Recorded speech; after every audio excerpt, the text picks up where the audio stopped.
Bien, buenas tardes con todos los Recording in presentes. progress. Siendo el día y hora señalados para la presente audiencia, sírvase por favor verificar la presencia de los sujetos procesales e informe al tribunal qué recurso vamos a conocer esta tarde. Buenas tardes con todos. En el proceso 17.282-2021-00282 se ha convocado para el día de hoy, 13 de abril del 2022 a las 14:30 a la audiencia oral pública y contradictoria de fundamentación de los recursos de apelación interpuestos por la persona procesada, señor Freddy Santiago Ortega Morales, por Fiscalía y por el acusador particular, señor José Neptalí Calderón Tonguino. Respecto de la sentencia dictada por los señores jueces del Tribunal de Garantías Penales con sede en la parroquia Ñequito, en la que se le declara a la persona procesada como autor del delito de homicidio tipificado en el artículo 144 del Código Orgánico Integral Penal. Como sujetos procesales comparecen a través de videoconferencia el recurrente procesado señor Freddy Santiago Ortega Morales. Buenas tardes a todos. Bien. Acompañado de su abogado defensor, doctor Henry Cáliz Ramos. Presente. Doctor Jorge Ruilova Santander. Buenas tardes, señores miembros del tribunal. Presente. En representación del recurrente Fiscalía, comparece la doctora Doris Guarderas. Presente, señora jueza, señores jueces, buenas tardes. Comparece el recurrente acusador particular, señor José Neptalí Calderón Tonguino. Muy buenas tardes con todos. Presente. Acompañado de su abogado defensor, el doctor Diego Ávila Silva, defensor público. Buenas tardes, sus señorías.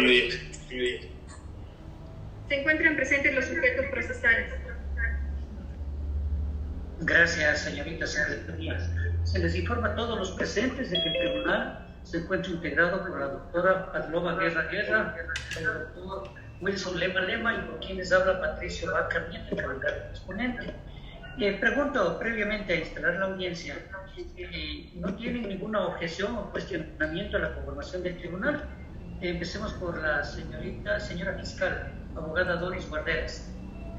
Buenas tardes, señor juez ponente, sin objeción a la integración del tribunal.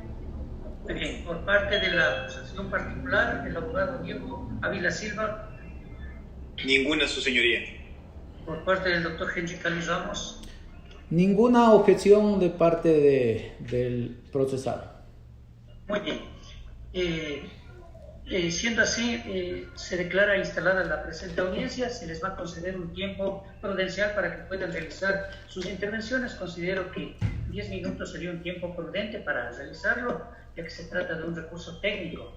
Por otro lado, les comunico de que a las 4:30 de la tarde tenemos una audiencia en el mismo tribunal, tercero de la sala penal, una audiencia de habeas corpus. Por lo tanto, pues solicitaría de que sus intervenciones sean precisas y vayan directo al grano. Siendo así, no está por demás advertirles de que es su deber el actuar bajo el principio de buena fe y lealtad procesal previsto en el artículo 26 del Código Orgánico de la Función Judicial. La señorita secretaria nos está manifestando a través de un correo de que el señor Quintana encienda su cámara. Por favor, todas las personas que se encuentren conectadas vía telemática deben encender sus cámaras, caso contrario se les sacará de la sala de audiencias. Señor Clever Quintana, la señora Ana Gualapuña, enciendan su cámara, por favor. Bien. Con esto se le concede la palabra en primer lugar al doctor Henry Cáliz Ramos a fin de que fundamente su recurso de apelación. Tiene la palabra, doctor, para que lo haga. Gracias, señor presidente, señores jueces, señores abogados de las diferentes partes procesales, señores presentes. Con referencia a la limitación del tiempo, yo tengo que referir que el artículo 76 de la Constitución de la República nos garantiza 3 cosas: el derecho a ser escuchado, segundo, el tiempo necesario, y tercero, los medios adecuados. En todo caso, existen 3 recursos de apelación. Yo no sé si es que se alcanza. En todo caso, esa es mi posición ante esa sugerencia, ¿no? Bien. Para empezar el recurso de apelación, me permito o pido autorización de compartir la pantalla para hacer una exposición más acorde y más didáctica. A ver. Bien. Este recurso de apelación va a versar sobre 3 puntos. La nulidad por violación de normas procesales que ocasionaron violación del trámite, que llevó a una violación de la defensa y que tuvo influencia en la decisión de la causa, tal como lo establece la Corte Constitucional. 2. Exclusión de la antijuridicidad como teoría del caso, esto es que la conducta de Santiago Ortega se encuentra justificada por haber actuado en legítima defensa de terceros. Y 3, la calificación jurisdiccional de dolo, negligencia manifiesta y error inexcusable de los jueces del Tribunal Penal y del fiscal. En el primer aspecto, señores jueces, quiero plantear la nulidad de la causa en los siguientes términos. El 2 de septiembre del 2020, el fiscal de la causa inicia esta investigación previa, sin darle a conocer a mi defendido que ha iniciado esta indagación previa, porque obviamente esta persona falleció. Y lleva a cabo varias diligencias a espaldas de mi defendido. ¿Cuáles son estas diligencias? La investigación, obviamente, en el contexto, datos filiales, ubicación, etcétera, de mi defendido, el protocolo de autopsia del occiso, las versiones de Morán Isaac Elesier y Cristian Pacheco Quimbiulco, entre comillas, testigos presenciales. La pericia de audio, video y afines, la extracción, materialización de secuencias de imágenes, la pericia de identificación morfológica, la pericia de reconocimiento del lugar de los hechos, la diligencia de levantamiento de cadáver, las cuales mi defendido no pudo contradecir, no pudo ser escuchado y ni siquiera las conocía. En ese contexto, el fiscal de la causa pide la detención, sabiendo dónde vive, ¿no? Pide la detención para investigaciones el 27 de noviembre del 2020 porque ya tenía todas estas diligencias realizadas a espaldas de mi defendido. Efectivamente, el artículo 594 establece que el fiscal debe agotar todos los medios que permitan identificar el domicilio del investigado. El fiscal lo investigó, el fiscal lo sabía, pero no quería contarle. ¿Sí? ¿Por qué? Para no darle el derecho a la defensa. Ahora bien, esta detención para investigaciones se la cumple en el tema de las votaciones, le capturan a mi defendido, ¿no es cierto? Efectivamente, le capturan a mi defendido, pero no cumple con la ley. ¿Qué dice el artículo 532? En ningún caso la detención podrá durar más de 24 horas, la versión que se tome será recetada en presencia del defensor. Lo único que tenía que hacer el fiscal era tomar la versión, lo cual no lo hizo, contraviniendo el artículo 532 del Código Orgánico Integral Penal y obviamente violando el derecho a la defensa, pues ni siquiera me escucha, o sea, me detiene ¿para qué? Para formarme cargos. Esto se encuentra en el expediente, ahí está la razón sentada por la secretaria que dice: no es posible recetar la versión del procesado el 6 de febrero del 2021 a las 18 horas 28 minutos. Consta a foja 104. Ahora bien, dentro de este proceso, ya el fiscal no le tomó la versión, le sentó en la audiencia y a formularle el cargo de pedirle la prisión preventiva, ¿no es cierto? Sin embargo, el defensor del señor Santiago Ortega Morales, en audiencia, apela la prisión preventiva. Esto obra en el SACHE y lo he resaltado. ¿Qué dice ahí? Presento recurso de apelación sin perjuicio de presentarlo oportunamente por escrito. Y este recurso no es concedido. Nadie dice nada. Todos dejaron ahí y quedó en la indefensión mi defendido. No se dio trámite a la apelación de la prisión preventiva solicitada en audiencia por parte de mi defendido. Eso durante el proceso antes de la audiencia de juicio. ¿Cuáles son las violaciones en la audiencia de juicio ante el Tribunal Penal? Las vamos a ver a continuación. El derecho básico de cualquier persona dentro de un proceso penal es a estar presente físicamente en la audiencia. No lo digo yo. Lo dice la ley, lo dice la Constitución, lo dice el artículo 610 del Código Integral Penal, que en la parte pertinente dice principios. El juicio se regirá especialmente por los principios de oralidad, etc. Y la presencia es obligatoria del procesado. Esto en concordancia con el artículo 563 del mismo código. Dice: las audiencias se regirán por las siguientes reglas, numeral 11. No se podrá realizar la audiencia sin la presencia de la persona procesada, excepto los casos que establece la Constitución. ¿Sí? Les voy a indicar, señores jueces, ¿qué pasó en la audiencia? Santiago Ortega Morales, ¿me escucha, señor Ortega? Sí, estoy presente, disculpe, no le escucho muy bien. Señor abogado defensor, abogado Henry Carlos Ramos. Ni siquiera escuchaba a mi defendido. Y la secretaria, bien, gracias, pasó la lista de los demás. Para eso debe estar presente, pues. Cualquiera puede estar telemáticamente, menos el procesado. Y yo pedí por escrito que por favor se haga comparecer a la audiencia a mi defendido. ¿Qué me contesta el tribunal? La presencia física del peticionario se la realizará mediante videoconferencia. ¿Cómo? Pues esto es hasta ilógico, pues. La presencia física será mediante videoconferencia, pues. Esto es ilógico. Si es física, no es mediante videoconferencia, pues. Pero en términos generales, me niegan. Y niegan un derecho de mi defendido. Ahora bien, ¿qué pasa con el Tribunal Penal?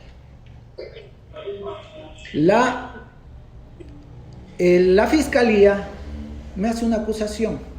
Desde la formulación de cargos, acusa a mi defendido del delito de asesinato establecido en el artículo 140 del Código Orgánico Integral Penal. Dentro de este artículo 140 especifica por qué es un asesinato. No sé si alguien tiene prendido el micrófono, pero está interrumpiendo. Por favor, sería bueno que les adviertan que apaguen los micrófonos. Bueno, en ese contexto, ¿qué dice el fiscal? Dice, me acusa a mi defendido de la muerte más colocar a la víctima en situación de indefensión, inferioridad o aprovechando la situación. Numeral 5, utilizar medios capaces de causar grandes estragos. 6, aumentar deliberada e inhumanamente el dolor a la víctima. 9, si la muerte se produce durante concentraciones masivas, tumulto, conmoción, etc. Estos hechos que dice, usted hizo esto, me dice Fiscalía, y además con agravantes no constitutivos del tipo penal. Dice, cometer la infracción con participación de 2 o más y cometer la infracción con ensañamiento. Dice, eso hizo usted. Todo esto hizo usted. Y estos hechos que me acusa Fiscalía, es decir, los numerales 2, 5, 9, 6 y 9 del artículo 140 y los numerales 5 y 7 del artículo 47 fueron desvirtuados en la audiencia de juicio. Entonces no existieron. Cambiaron los hechos que decía Fiscalía y los que acusaba Fiscalía. Cambiaron los hechos. ¿Qué hace el Tribunal Penal?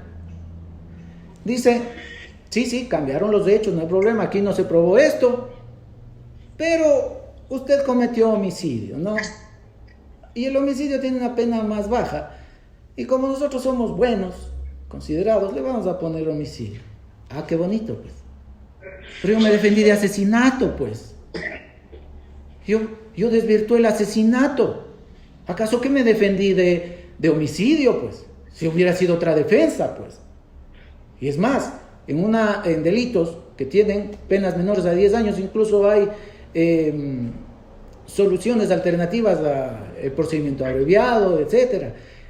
Menores a 5 existe conciliación, existe suspensión de la pena y muchas figuras que se pueden aplicar de acuerdo a la formulación de cargos.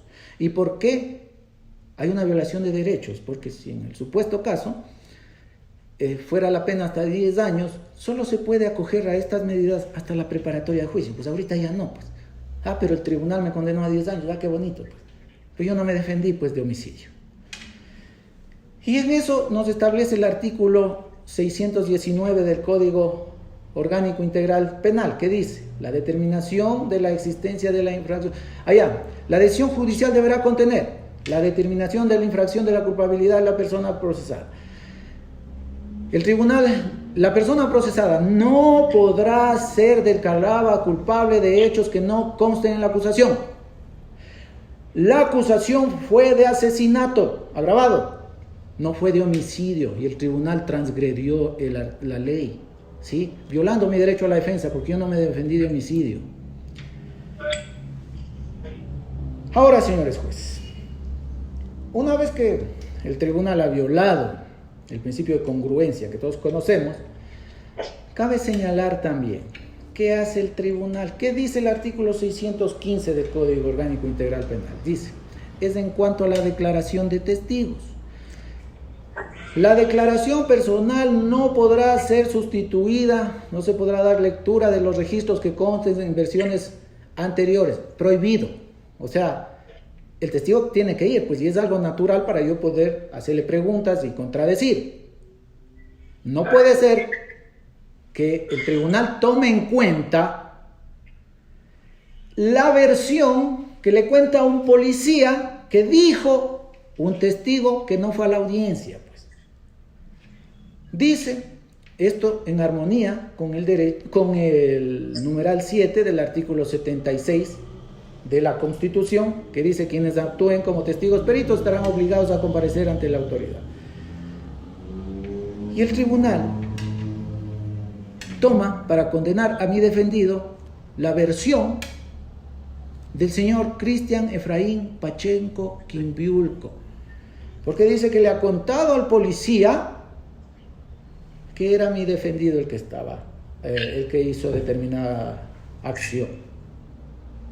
Y este ciudadano Quimbiulco, Pacheco Quimbiulco, no asistió, pues, como testigo. Solo rindió la versión en fiscalía, pues.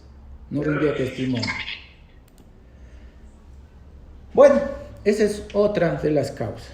Ahora vamos a la violación de la cadena de custodia. ¿Cuál es la cadena de custodia? Donde que hay un video, donde que se ve a dos personas con mascarilla agredir a una tercera persona, ¿no?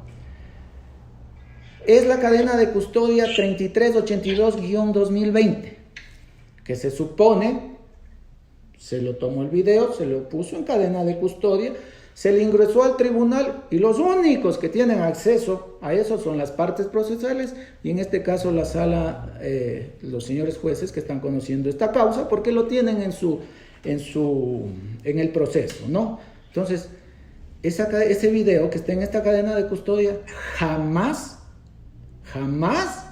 podría haber salido de este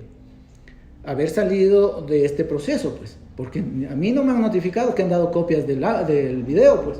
¿Por qué? Porque está dentro de una cadena de custodia, pues. Y si hubo cadena de custodia es que nadie puede tener acceso a ella. El señor Wilmer Lincango realiza este análisis de este video, ¿no? Y establece que esta es la cadena de custodia. Ahora bien, esta cadena de custodia apareció en los medios digitales, en la televisión, en las redes sociales. Es decir, que fue violada, pues, en algún momento. ¿Qué dice? El objeto, el motivo del análisis existe, se encuentra con cadena de custodia 3382-20 y en base a la ya, ahí está el perito, dice, esta es la cadena de custodia 3382-20. es la cadena de custodia de esas imágenes que están circulando en redes sociales. Entonces, hubo violación de la cadena de custodia. Y haber condenado con este video a mi defendido es haber condenado con una prueba que violó la cadena de custodia. Bien, el derecho a la defensa, señores jueces, como yo lo he mencionado, el derecho a la defensa la tiene únicamente en este caso, de acuerdo al artículo 76, el procesado, ¿sí? El procesado tiene un derecho especial, ¿no? Que no tiene el acusador y el fiscal, ¿sí? Este derecho es ser escuchado, el tiempo necesario y los medios adecuados que quiere utilizar para su defensa, porque el procesado está en una situación de inferioridad ante las acusaciones, ¿no? Pero eso establece la Constitución. ¿Qué pasó durante la audiencia?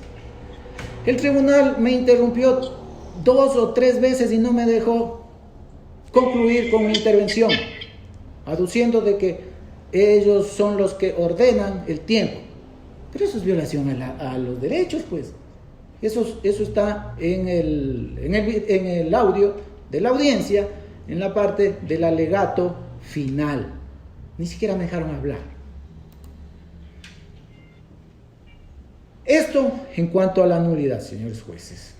Si es su decisión, en el supuesto no consentido, de que no se acepte mi pedido de nulidad del proceso, paso ahora a referirme a la responsabilidad y a los hechos de este caso.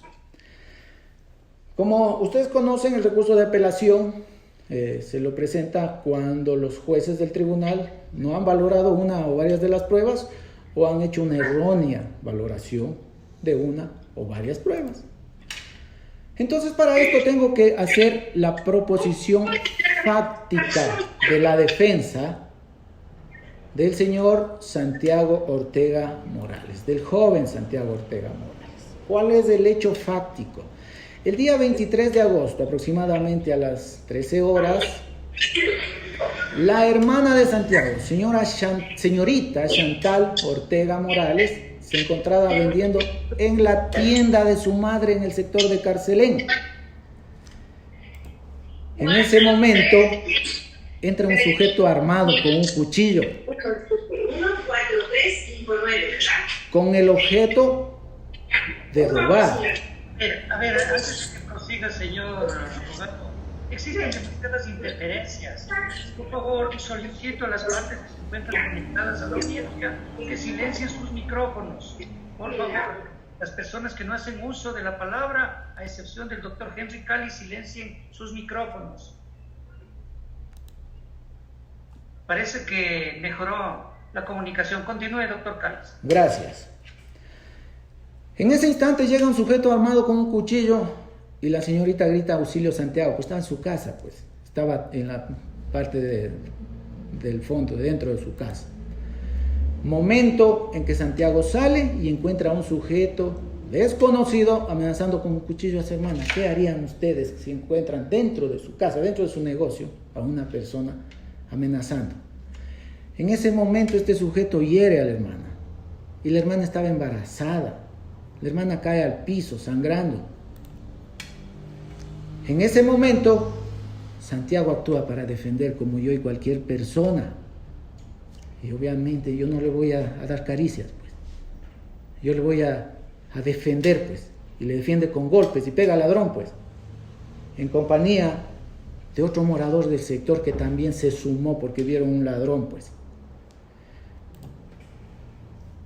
Este hecho, señores jueces, se enmarca dentro de la legítima defensa de terceros establecida en el artículo 33 del Código Orgánico Integral Penal. ¿Qué dice el artículo 33? A ver, señor abogado, vamos aclarando algunos puntos. Dígame. Yo desde un primer momento le había advertido a usted y a todos los sujetos procesales de que se actúe en esta audiencia en base al principio de buena fe y lealtad procesal. ¿Por qué le digo esto? Porque usted ahora nos está dando otra argumentación que no la planteó en el momento de la audiencia de juicio. Usted lo que nos, como teoría del caso, como alegato de apertura, lo que manifestó en aquel momento que estoy realizando en la sentencia es en relación al principio de presunción de inocencia y que su defendido no es culpable de ese delito que se le imputa. En ningún momento usted ha hecho alusión a una legítima defensa. Quisiera que nos aclare este punto, señor abogado. ¿Cuál fue la teoría del caso que usted planteó en la audiencia de juicio? Empecemos por ahí. Señor presidente, entonces tendría que leer bien, pues, porque la teoría del caso en audiencia de juicio fue legítima defensa. Yo hice un análisis extenso de la legítima defensa. Usted puede escuchar el audio en mi alegato de clausura. Hice un análisis de cada uno de los elementos de la legítima defensa. A ver, doctor Calles, en primer lugar le solicito que se refiera con más respeto al presidente y a los jueces integrantes de este tribunal. En segundo lugar, le doy lectura a lo que usted manifestó como alegato de apertura en el punto 3.3 de la sentencia. Dice lo siguiente: el doctor Henry Calles, defensor privado de la persona procesada, Freddy Santiago Ortega Morales, de su teoría del caso, indicó: la Constitución de la República garantiza el derecho a la presunción de inocencia de su defendido y obliga a la Fiscalía a demostrar los cargos de la acusación y los hechos fácticos esgrimidos.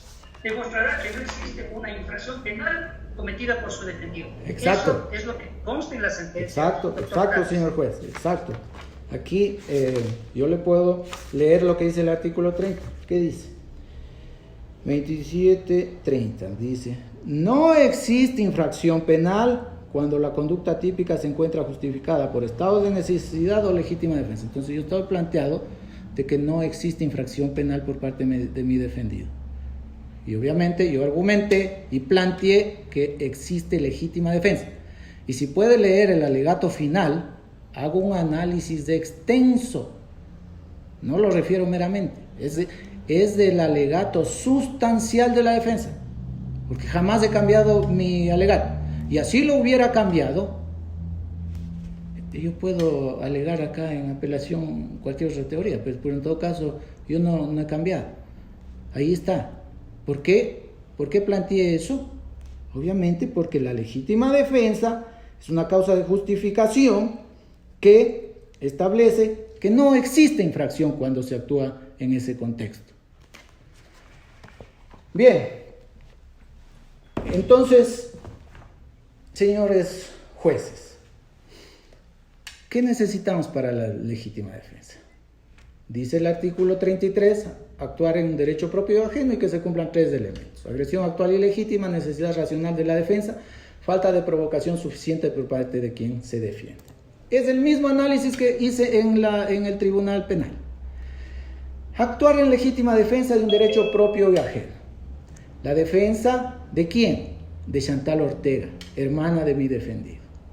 ¿Y de quién más? Del sobrino, porque estaba embarazada. ¿Cuál es el derecho protegido? Derecho a la vida, integridad física, porque estaba siendo amenazada de muerte, y porque le hirieron, y porque estaba sangrando. Entonces existe una causa justa. Agresión actual e ilegítima, es decir, que haya un ataque inminente. ¿Cuál es el ataque? El asalto a mano armada. Inminente en ese momento.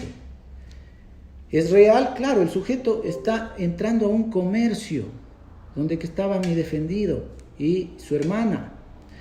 Ilegítima, ¿por qué? Porque amenaza los derechos, pues, a la vida y a la integridad física.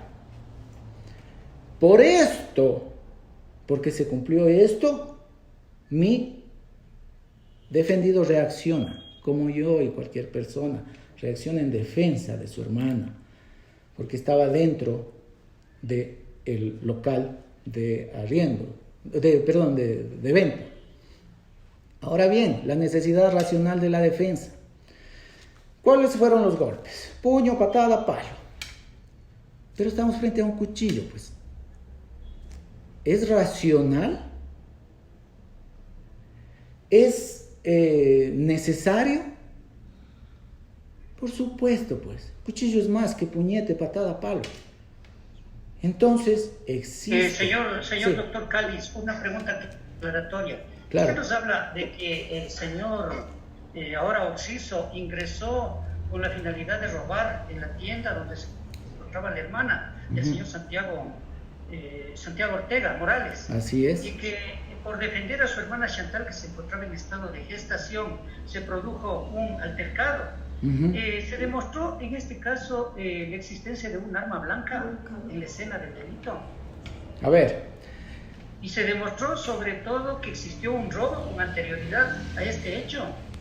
Por supuesto que se demostró y está probado en el tribunal, y eso lo abordo más adelante, de que sucedió este hecho, ¿sí? ¿Cómo se demostró? Con el sí, ¿cómo se demostró? Con el testimonio de la víctima, en este caso de Chantal Ortega Morales, y con el testimonio de la psicóloga que también establece este hecho como verdadero. ¿Hubieron testigos presenciales de ese robo, de ese presunto robo? Obviamente, de las dos personas, sí, pues, claro, obviamente hubo, porque eso no fue a escondidas, pues eso fue en un escándalo en la calle. Entonces hubo testigos, pero sin embargo, como el fiscal llevó a cabo la investigación a espaldas, no se pudo presentar esos testigos en el momento de la investigación. Pero dentro del proceso no hay testigos que además que digan aquello. Así como no hay testigos que digan que exista un bate, un palo o algo así como que dice Fiscalía que fue la agresión. No existe el palo, no existe el bate, no hay nadie, ni siquiera un testigo presencial que diga sí, era un palo o era un bate y encontramos, o está acá, hicimos una experticia. Tampoco hay. Bien, en ese contexto también nos exige el Código Orgánico Integral Penal la falta de provocación suficiente por parte de quien actúa en defensa del derecho, ¿no es cierto? Mi defendido, que actuó en defensa de su hermana, se encontraba en su casa, pues, en el seno de su hogar, donde que todos nos creemos seguros. Chantal, su hermana, se encontraba en la tienda, pues, haciendo una actividad lícita. Mi defendido no conoce a este ciudadano. Se demostró aquello, o sea, no hay una motivación para que tuviera una gresca, etc. No tenía por qué. Por eso no tiene motivo para haber agredido a esta persona. Jamás hubo una planificación, pues no es que mi defendido se despertó y dijo, hoy le voy a golpear a este ciudadano que me va a venir a robar. Y por último, solo fue una reacción natural en defensa de su hermano. Bien, ahora vamos a la errónea valoración. ¿Qué hace el tribunal? Este es el contexto fáctico y jurídico. Ahora vamos a ver qué hace el tribunal. El tribunal valora como cierto todo, ¿no? Pero no hace un argumento o un análisis sobre las contradicciones que se dan. Comparece Juan Navarrete Varela, quien hace el levantamiento de cadáver, y sobre el lugar, sobre lo que realizó el levantamiento, nos dice lo siguiente. Somos médicos y no tenemos técnicos con criterio sobre quisiera que nos explique el cráneo. Continúa la interferencia. Como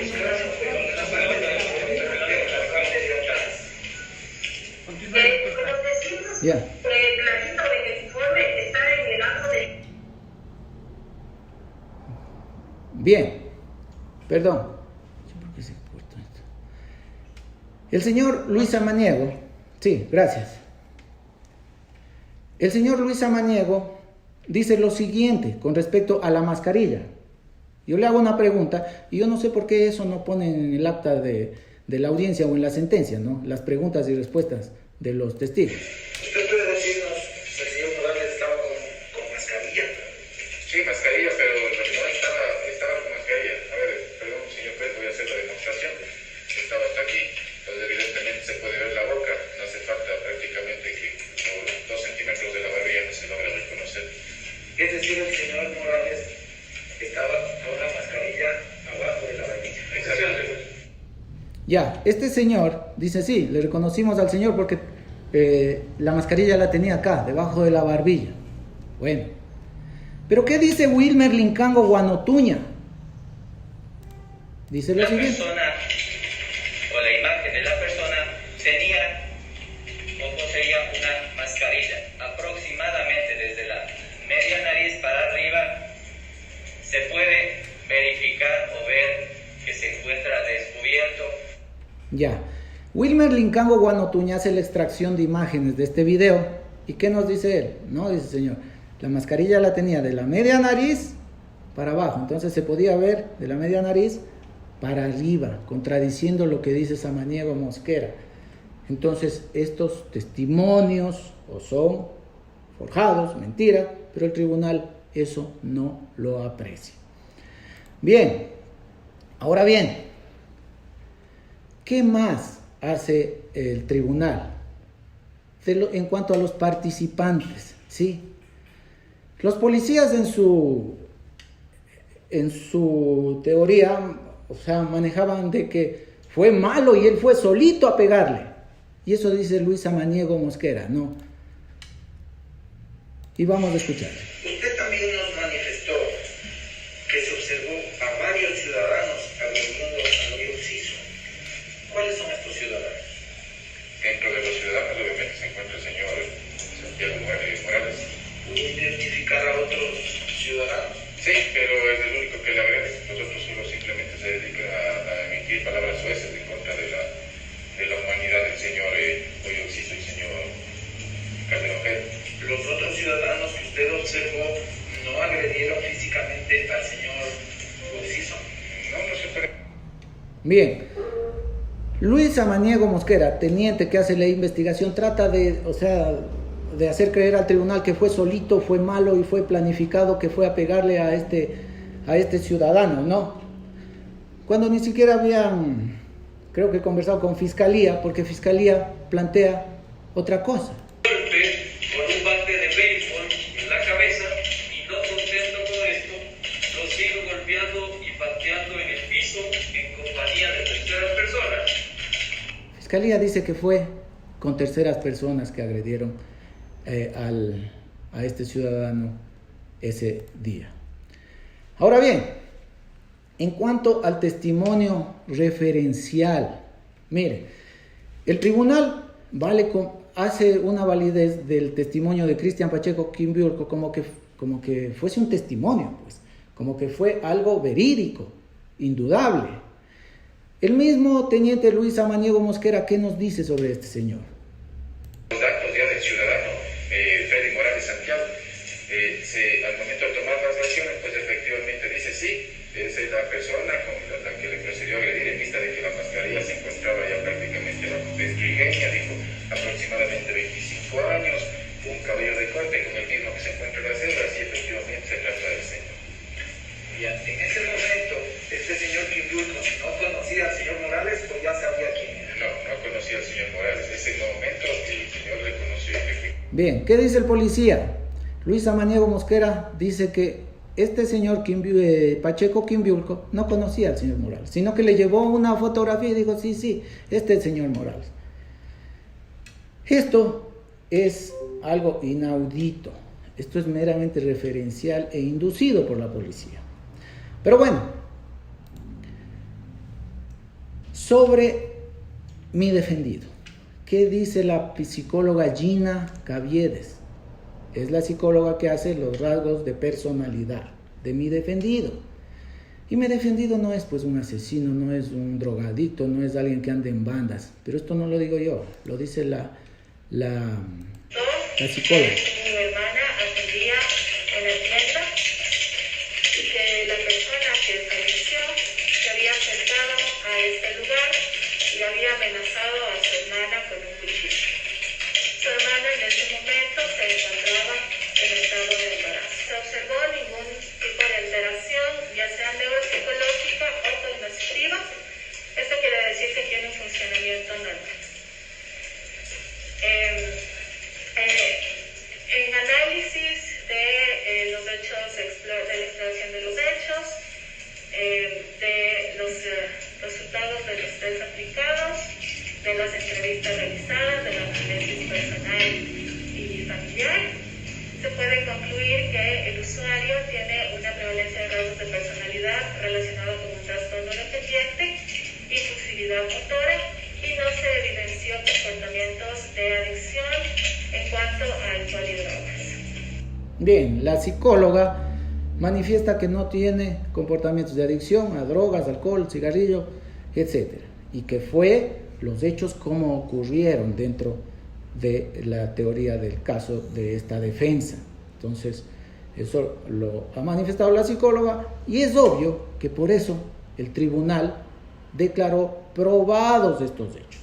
¿Sí? ¿Cuáles son los hechos probados? ¿Qué nos dice el Tribunal Penal dentro de su sentencia? Solo 2 líneas. Dice, pues el actuar del procesado se da en circunstancias y como consecuencia de haber observado al hoy occiso amenazando y robando a su hermana. Más abajo redarguye, dice, ya que su muerte se ha producido en circunstancias que había ingresado y salido robando en el local de la hermana del procesado Freddy Santiago Ortega Morales, lo que motivó la reacción del procesado, etc. Entonces, estos hechos fueron probados y dados por probados en el Tribunal Penal, ¿no? El caso es de que ellos hacen una interpretación errónea de la ley. Y ahí nos vamos. Señor abogado, ha hecho uso de 35 minutos exactamente. Bueno, se concedió 10. Sí, por favor, vaya concluyendo. Señor presidente, si usted quiere que deje de hablar, yo dejo de hablar nomás. Vaya concluyendo, señor abogado. Se le está... Sí, estoy haciendo un análisis cronológico lo más rápido posible.